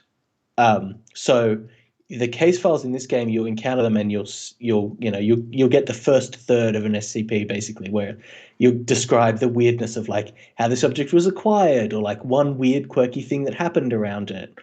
But Yeah. the difference is you won't get like, and then, this is how we experimented with it and this is what happened, or we conducted an interview with this thing and here's how it went, which is the part that really makes them strong. Is, yeah, to kind of come back to what we were saying about Control, the case files are like the first third of an interesting story about a thing, right? Yeah. Gives you the setup but not any actual experimentation or payoff of it, and I just was a bit disappointed by that, I suppose. Yeah, like helping Langston clear out his runaways is kind of the closest it gets. Um, Mm, but there was no there was still like you'd go and get the dead letters, right? But you just sort of like you go up to them and then Jesse would say, "Oh, I need to figure out where it's going to go," and I very quickly realized that just involves standing in one place and waiting for it to come back. Um, mm. but like I almost wish it had been you need the dead letters info and then you piece that logic together yourself. Yeah. Turn them Like into more of a puzzle. let me give an example here, which is the Ocean View Motel, which I quite liked, but you go there and you learn about it and you go there and there are so many doors that have interesting symbols on them. There's the one you go into is the black Yeah. pyramid, but opposite that there's a white pyramid. And so the whole way through I was like, I was oh my God, I'm so flabbergasted excited to. we didn't get to go to the rest of the rooms. Yeah, like I was so excited to be like, oh, what's the white pyramid going to be like? I was sure the plot was going to involve like, okay, the board's going to have some like maliciousness, and going to the white pyramid is going to be like, oh, now I need to go to the opposite of the board and learn about them through that and stuff like that. And it just wasn't there. It was just like, no, here's a cool concept, and we do a few things with it, but we never really get to explore it out, right? To give the opposite example of that, I think the oldest house is a great example of one that they actually do explore the implications of, because the bureau ended up making the oldest house its headquarters, and that's like in a world where there's a government agency that has found this cool house that has all these kind of interesting properties. They've then taken that to the kind of logical extrapolation of that, which is now turning it into their base and using it to Yeah. contain some of these problems. And I'm like, that's awesome. That's the kind of stuff which I wish there was more of, but there really just isn't in the game. And it's kind of sad. Yeah, I think a fundamental problem that Control has all around it is with the way they interact with mystery as a device kind of means Mm. that they're reluctant to actually resolve things, because if the mystery is carrying it in the way that it does in this game, resolutions tend to take away from the fun. Yeah, Like but Lost ran into I, this a lot, where like if there's a certain way to create mysteries in stories where resolution, even if it's a good, satisfying resolution, then also just kind of takes the fun out of the way you engaged with it. And that's the trap yes, they I, fell I agree into. with that. Yeah, but there's a way to balance that, right? Of Yeah, like not necessarily having it be fully resolved, but having it be resolved enough that there's still mysteries about things, but you at least have had some kind of interaction with the mystery that challenges the bounds of it a little bit, you know? yeah. Well, yeah, Um, exactly. I think there would have been a better way to walk it, but I can see why they were basically hesitant to ever really explain stuff, or mm, like have resolutions, because in general that was gonna slowly remove things from their pot. It's just I agree. I think they could have done it more. I think that's yeah. something they still should have done. Um, Yeah, like the slide projector and things like this that would have been so interesting to just get maybe like 20 or 30% more exploration of that they never really did, you know? Or I didn't find the case files for it if they did, you know? yeah, just I felt the researcher's pain when we weren't the Jesse had destroyed all the Had slides burned except the the one for slides. Polaris. I Yeah. was like, how fucking dare she? I mean, I get Yeah. it, and she was Oh, probably 100%. right, but like, I'm absolutely the darling type who'd be like, I want to go to all the other dimensions. Yeah. Um, yeah, like the board is sort of another one. We don't really ever find out the board's deal in a way that comes close Yeah. to satisfying. Like, We get, I think I one of don't. the DLCs does touch on that. I will Oh, okay. say, I think we do learn a bit more about that in one of the DLCs. But still, I'm thinking about the fight you have against, I think, the former. Did you yeah, have that? That was like, to me, the first step towards having a lot more interesting exploration of this concept of like, hey, there's another alien out there this is kind of what the seemingly is what the board is collection of these things. Like, oh shit, we're actually starting to get some interesting exploration, but yeah. Well, like because they didn't touched on really. an idea, like the morality of the board was questioned a number of times in the story, and it just Mm, didn't go mm, anywhere. Um, yeah, 100%. and I do think I've heard that it's exactly what that DLC deals with. So maybe we're being a bit unfair because we just haven't played that. But I don't know. yeah, it was frustrating to constantly be like, should we trust the board? And then the answer kind of ended up just being, yeah, probably, I guess. Like Yeah, yeah, exactly. um, yeah, like that. Yeah, just a lot of things like that where like dots weren't being connected in a satisfying way.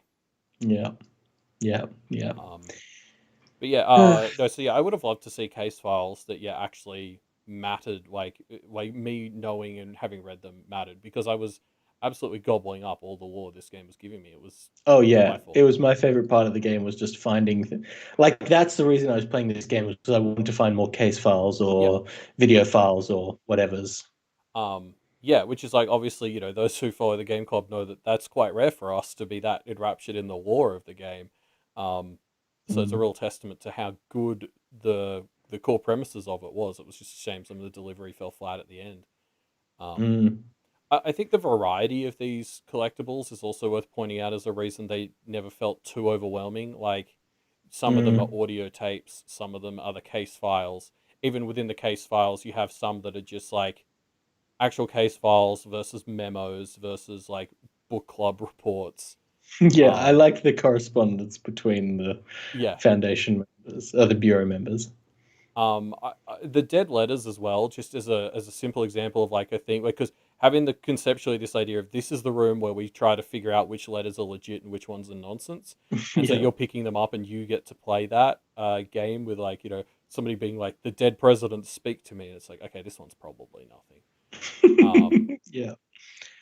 The dead letters area was maybe the funniest because it was a lot of conspiracy theorists and kind of, you know, wacky stuff. But there were a That few was delightful. there were a few dead letters ones where I picked it up and I'm like, oh, there might actually be something to this one. Yeah. Yeah, like I found everything about the collectibles, the variety made it like if they'd all been case files or all been audio tapes, like BioShock was one to me where by the end of the game I stopped listening to the audio tapes because they were all audio tapes of the same vein and I stopped caring. Yeah, 100%. Control kept me involved with its variety. Yeah. The one thing I would say is the videos were not that. Not the Threshold Kids. Threshold Kids was fucking standout. Do you mean the like videos of Darling and Trench? Just because they weren't really videos, they were audio tapes with the same 5 seconds of footage playing over and over and over and over again. Yeah, especially the Trench ones. Yeah. And I was like, why is this a video? It's not a video. Stop pretending that it's a video. Yeah. So yeah, the board would have been nice to be able to walk around while you're listening to audio tapes. I would have enjoyed that a lot. Yeah. But yeah, that's just like a nitpicky little criticism about the videos overall. Yeah, like the Threshold Kids, like, but could I just say that the revelation that the Threshold Kids were apparently a legitimate attempt by one of the staff members to make life better for Dylan is maybe the greatest twist in a story ever. It's good, isn't it? Like, how fucking shit is that employee that they made the Threshold Kids as a genuine attempt to make kids TV? Yeah, it's dreadful. Kind of wild, especially when you meet Uncle Bones or whatever his name is. Like, legitimately the least realistic part of this setting. Telekinesis, I can buy. Somebody thinking the Threshold Kids is good children's TV? Ridiculous. Yeah. I really... was it just me, or was the person who was voice acting Trench really, really doing a Christian Slater impersonation? Ellie, did you get that vibe? It was like I can see it. Fully Christian Slater. I didn't think of it at the time, but I can see that. Yeah. If you end up playing it more and you get another Trench video, listen to it, whatever. You will be. It's like 100% they're doing a Christian Slater impression.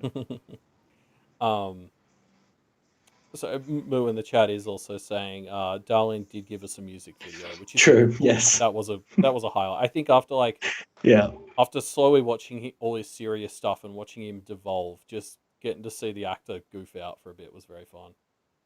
Yeah. I think Darling was my favorite character. He was so fun to learn about through those videos. Yeah, well, and both the actor playing him and just like the writing really sold him as this kind of like, at first you're like, oh, he's just like a goofy, affable scientist, and then you realize, no, he is a genius, and he's someone who does not understand limits and what's appropriate and what's not, and that's the scariest kind of person. And like, your slow transformation from going like, oh, isn't he adorable, to like, this is the scariest motherfucker in the world. Is very fun. Yeah, 100%. I just want to play this next clip. We're going to move into the Q&A next, so start typing out your Q&A questions if you're in the chat. But I just need to call out this one moment through a clip here. Dylan and I were both prime candidates. Experiments. Very different one, sure. Oh no! Cell of some sort. Am I out of the cell now, or is all this the house and being the director Just another cell. Oh, Who's fuck really in me. charge here? Well, it's Polaris / the board, but Jesse, don't... Oh, fuck me dead. She's the control. Oh, this fucking game. I swear to God. I'll mute it from there. But yeah, like that realization right after learning that she was a prime candidate and realizing she's Yeah. the control. Just Yeah, this I had the game. exact same thought, and I put it in the Discord. Literally right after I got to this part, Yeah. I put it in. They never was that intentional? Like they never It's never called it addressed. out. No. Yeah, I think it's I left thought for for you to sure that put was going to be together. something that was going to be called out, but they didn't. Yeah, they should have. It's a great joke. It's hilarious. The revel, like, because in retrospect, it was so obvious. We knew that they'd been tracking her. We knew that they knew of her brother. Like it was there. Yeah. Yeah, the game does get amazing mileage out of its title. That is absolutely true. Like this is Wild Bow level, getting use out of a single word. Yeah, 100%. Yeah. Yeah. Actually, while we're still waiting for the Q&As, is worth pointing out. I was very glad that I've done some reading on like Jungian Psychology 101 for Pact and Pale, because that was obviously a very explicit basis for the world of Control.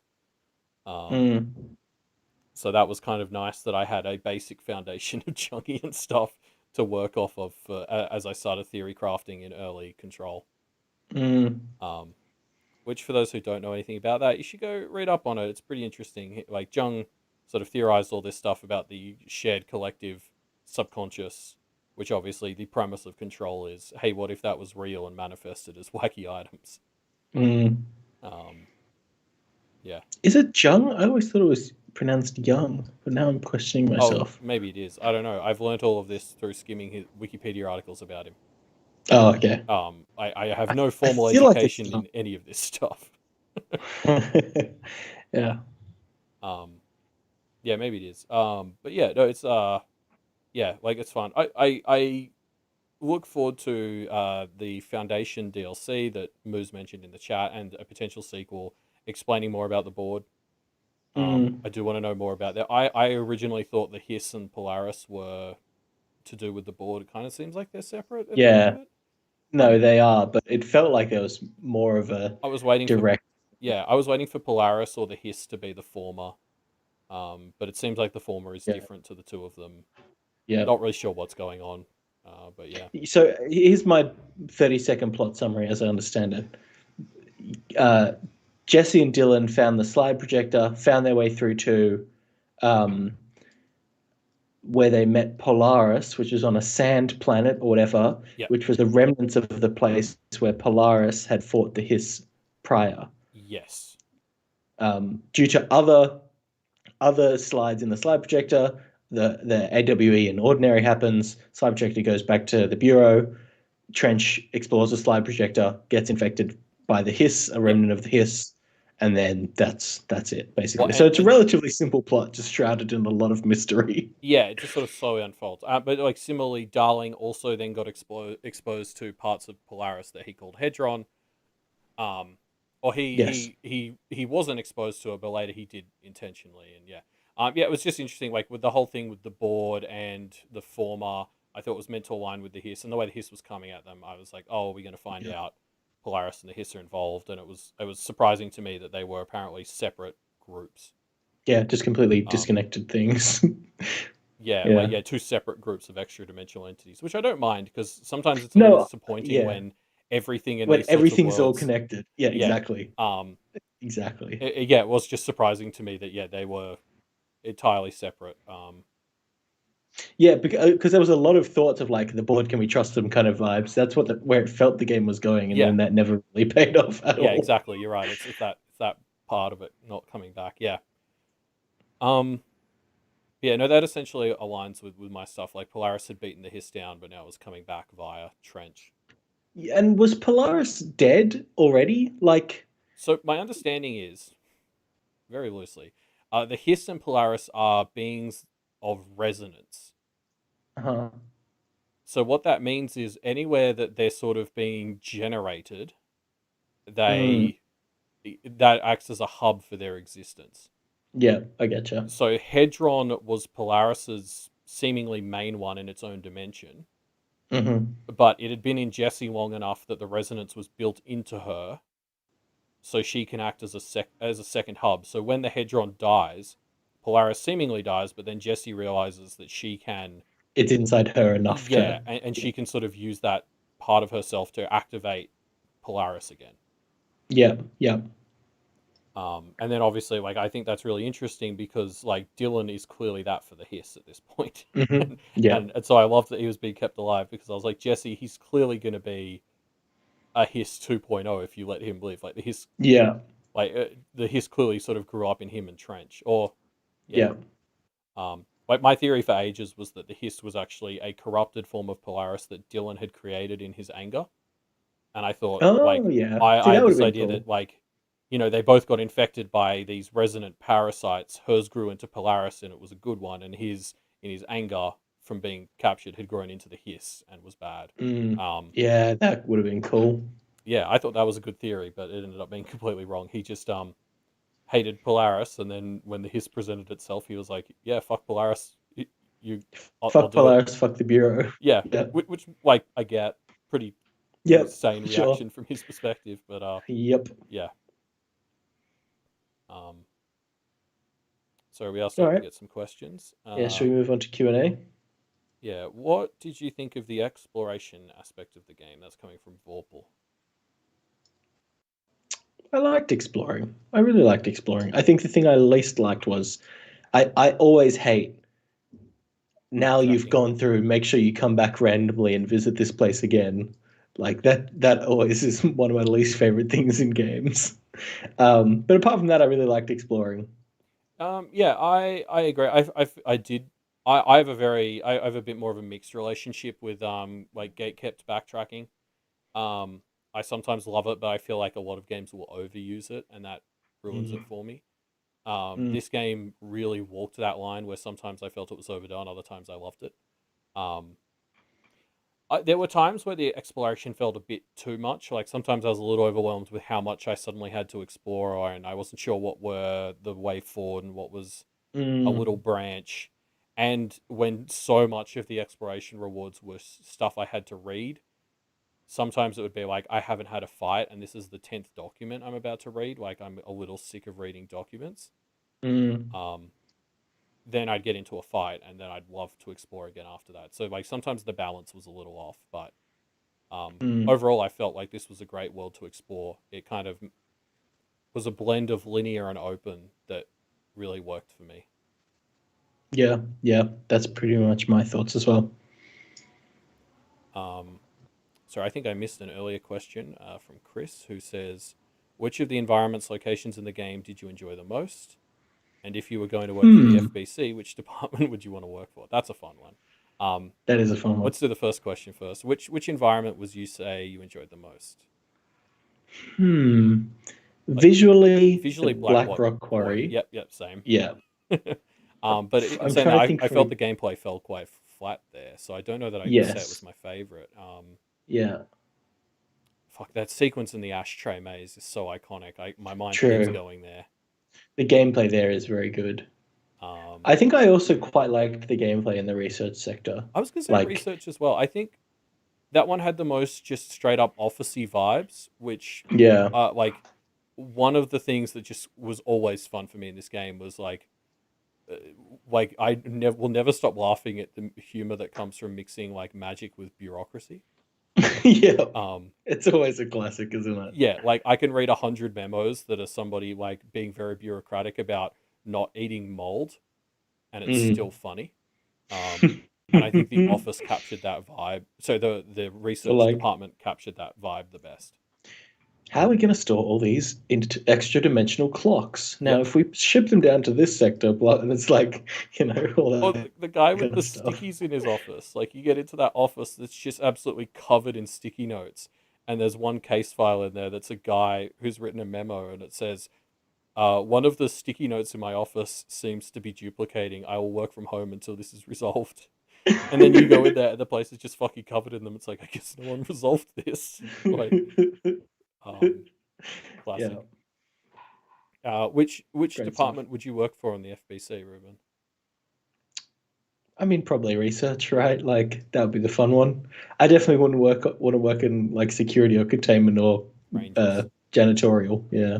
I could see myself doing containment, actually, working under Langston, like getting to interact with the dangerous ones. Nope. You 'Cause would die. I mean, you're just as likely to die doing the same shit in research, really. Yeah, maybe. In Um, research, though, I tell people what experiments to do and they do them. I don't do them myself, okay, you so you're know? assuming you're on top of the ladder and not one of the grunts. Yeah, exactly. Yeah, I feel like research is the safe, boring choice. So I'm trying to think of what else I would be willing to do, and containment feels like next on the list. Mm. Or maybe, you know what? I think I'd be willing to be director. Oh, yeah, okay. Fair enough. Another cheap answer. Sorry, yeah, just going through. Yeah, sorry, the Vorpal who asked about the exploration aspects felt that it started very linear before you sort of realize that it opens up a bit, and I agree. Again, I thought that balance was good. Mm.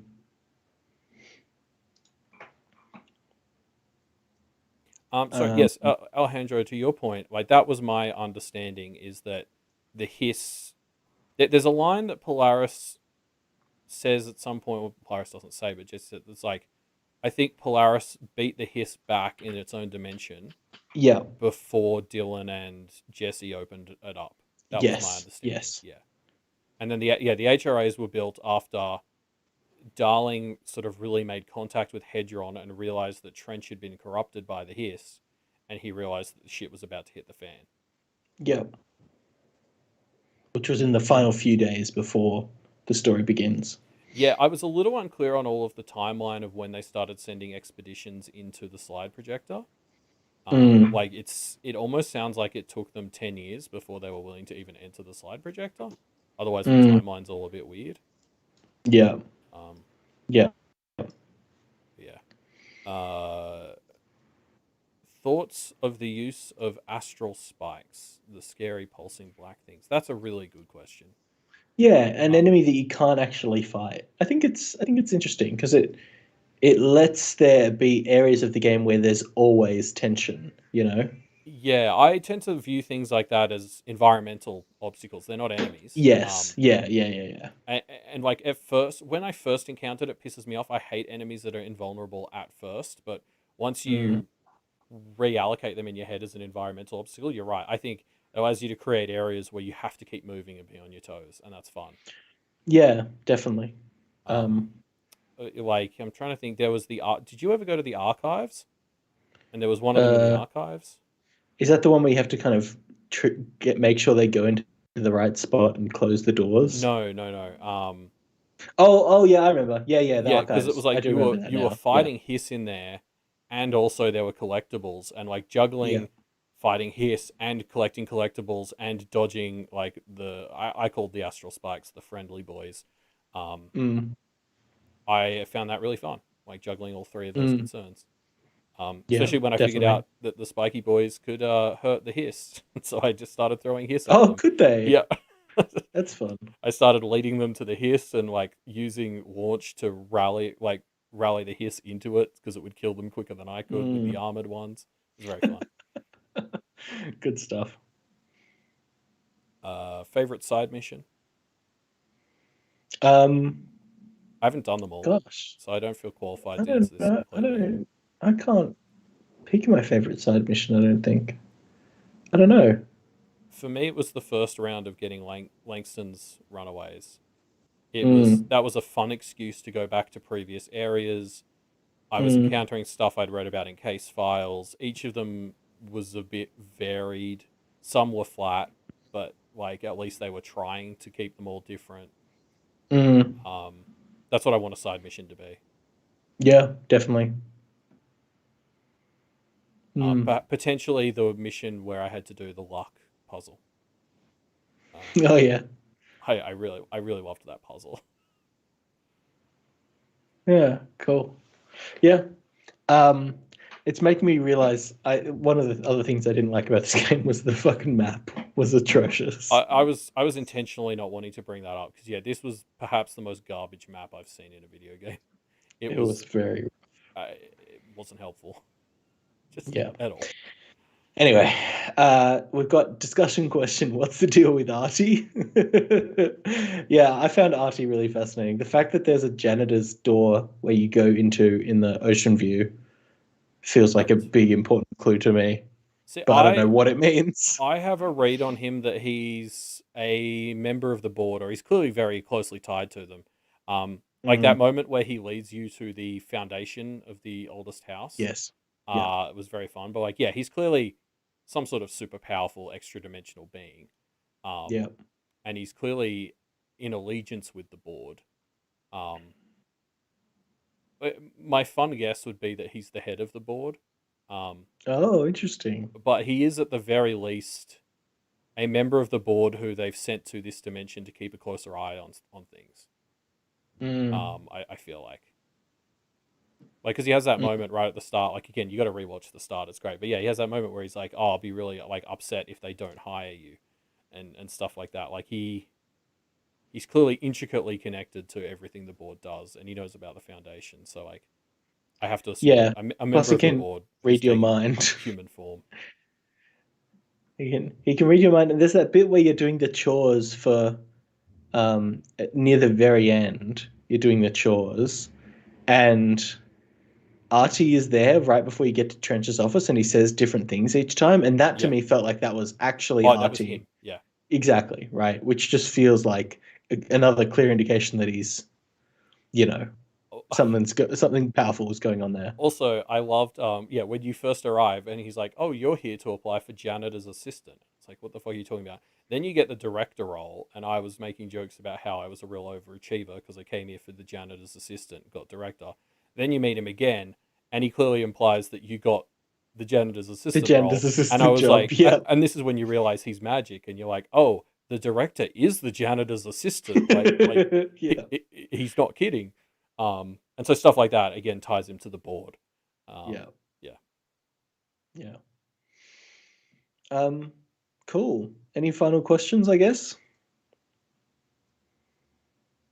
Yes. Also, sorry, Moo's also saying when Artie hands you the tape player, he mentions it's a gift from his friends to you. Yeah. Oh, yeah, because sorry, he's also obviously Finnish, and there's a lot of like Norse tie-ins to him. And obviously the director's gun is specifically referenced as being an incarnation of Mjolnir, Thor's hammer. Yeah. So yeah, like and I mean it makes sense if we're in a Jungian like world where the collective subconscious is manifesting as magical beings and stuff. Them being tied into a lot of pagan gods makes a lot of sense. Like the board. You can see the pyramid as an inverted Mount Olympus. Or, the board is different expressions of different, like a kind of hybrid old mythologies, whatever. Yeah, like the subconscious, especially as paganism's died out, they've sort of merged into the board. Yeah. Cool. But I guess that's everything. So we'll quickly plug that obviously next month we'll be back for Crypt of the Necrodancer. This is Ruben's choice month. My pick, I really love Crypt of the Necrodancer, and I think it'll be interesting to dive into it with a more explicitly analytical lens, because it's a game I've played a lot of. I also just want to call out that I think the logo for Brace Yourself Games is fucking hilarious. A wonderful company logo. No, this is good. I think we talked about this the last time we did a roguelike, but I obviously struggled with our last roguelike in terms of both enjoying roguelikes and putting in the time. So I'm kind of glad to have another chance to... After last month, I felt like I explored why I don't like roguelikes and why other people do. Now I want to try and take that knowledge that I'm armed with to see if I can force myself to enjoy them for once. Especially because I think Crypt of the Necrodancer is one where the core gameplay just is very, rhythm games inherently tap into just a primal thing in your brain, right? So I think, hopefully you'll have a good time with it. We'll see. I mean, I definitely know I will. the only rhythm game I've ever played would be Beat Saber, Mm. which is it's definitely true for that. But I have no rhythm. Like I am not a rhythmic person, so All right, maybe you'll have a hard time. yeah, I'm actually quite worried that I'm going to be just really shit at this game because I don't have a good sense of rhythm and beat. Or maybe this game will inspire you and help you cultivate a good sense of beat. Maybe I'll get better. I'm really coming into this trying to engage with the roguelike formula, and the rhythm stuff works or it doesn't. We'll see how that goes. Yeah. All right. Cool. But yeah, so I guess with that all said, come join us on the Discord if you want to watch us stream it, watch other people stream the game. I know a lot of people are already talking about doing challenge runs because they've already played the game. So yeah, it should be a fun month. Yeah. All right. Cool. See you, folks. See you next month.